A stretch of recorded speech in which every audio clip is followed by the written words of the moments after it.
What if cleanliness is next to godliness is not actually a Bible verse?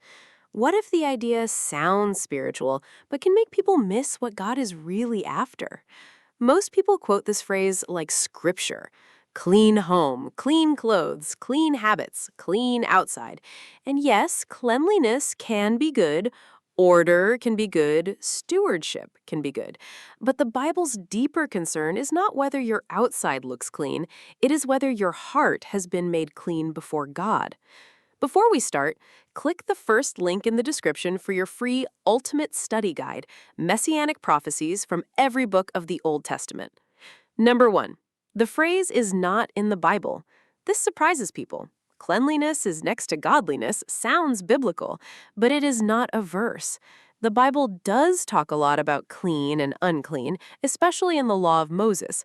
There were clean foods, clean skin, unclean skin, clean garments, unclean garments, clean spaces, unclean spaces.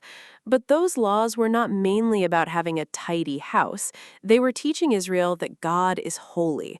They were visible reminders that sin, death, corruption, and impurity cannot casually enter the presence of a holy God. That is the first secret.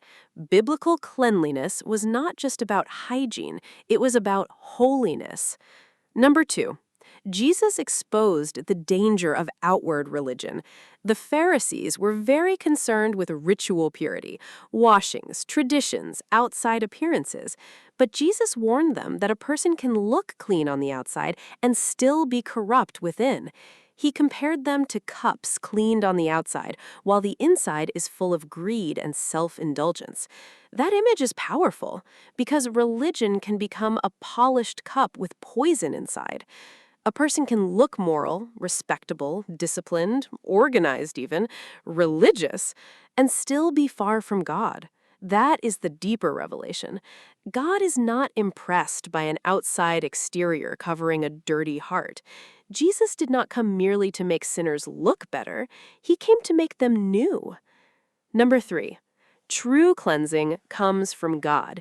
In the Old Testament, the prophets looked forward to a deeper cleansing. God said through Ezekiel, "I will sprinkle clean water on you, and you shall be clean." Then he promised a new heart and a new spirit. That means the real problem was never only external dirt, it was internal corruption. The human heart needed cleansing that no amount of soap, ritual, or reputation could provide. And this leads straight to Jesus. Jesus touches the unclean and makes them clean. A leper comes to him and says, "If you will, you can make me clean." Jesus touches him and says, "I will be clean." Do not miss that. Under the old system, touching uncleanliness could make you unclean, but Jesus is so holy that his cleanliness moves outward. He is not contaminated by the leper is cleansed by him. That is who Jesus is. He is holiness in motion, purity powerful enough to heal impurity, mercy powerful enough to touch what everyone else avoided. So, cleanliness is next to godliness misses the point if it only means looking neat on the outside. Because the Bible's biggest question is not, is your house spotless?